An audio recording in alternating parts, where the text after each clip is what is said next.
Bonjour bien-aimés frères et sœurs, excellent week-end à tous, que la grâce de Dieu soit notre partage. Nous remercions le Seigneur pour son amour, pour sa protection divine, lui qui nous a gardés durant toute la semaine. Il s'est manifesté dans nos vies comme l'Omnipotent se manifeste, il a comblé nos vides et il nous a donné la paix comme jamais homme aurait pu nous le donner. Que le Seigneur vous bénisse une fois de plus, bienvenue dans ce partage quotidien. Ce matin nous allons parler de la paix. Une véritable attente pour les hommes. Et nous lisons Romains 12, le verset 17 au verset 18, la Bible déclare « Ne rendez à personne le mal pour le mal, recherchez ce qui est bien devant tous les hommes.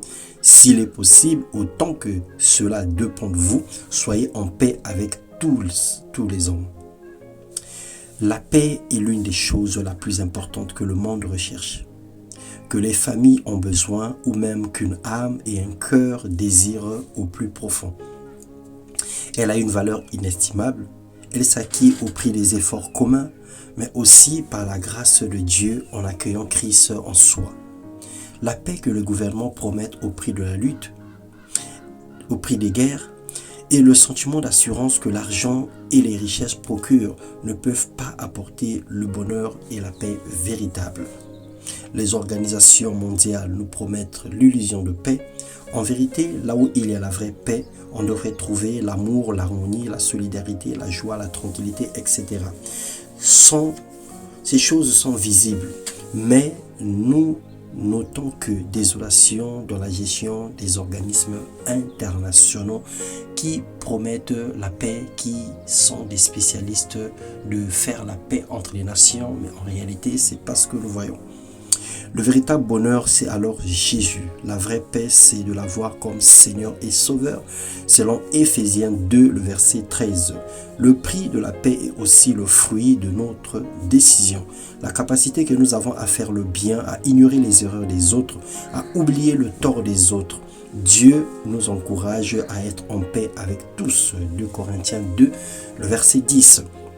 Nous, en tant que chrétiens ou enfants de Dieu, nous prêtons beaucoup d'attention sur les péchés dont parle la Bible dans les passages de Galates 5, 19 à 21, lorsqu'on parle du fruit de l'esprit et des œuvres de la chair.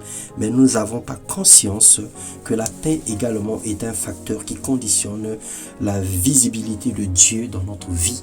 Nous pensons simplement qu'il suffit de marcher dans la sainteté et cela nous suffit. Mais non, la Bible va nous dire dans Hébreux 12, le verset 14, que rechercher la paix avec tous et la sanctification sans laquelle personne ne le verra. Le Seigneur, la paix vient s'inscrire dans la première condition pour obtenir le salut ou encore pour entrer dans le paradis de Dieu. C'est la paix et la sanctification. Que le Seigneur te donne de pardonner tous ceux qui t'ont fait du tort, d'oublier le mal qu'on t'a fait, mais également que l'humilité te pousse à demander pardon, à bien se tenir autour de toi, d'être un exemple pour ta génération et un havre de paix. Souvenez-vous de Job dans le livre de Job 42 et principalement le verset 10. La Bible nous dit, lorsque Job avait pardonné à ses amis, c'est là seulement qu'il a prié pour eux et que Dieu l'a élevé, Dieu lui a donné le double de ce qu'il avait et la vie de Job était changée radicalement.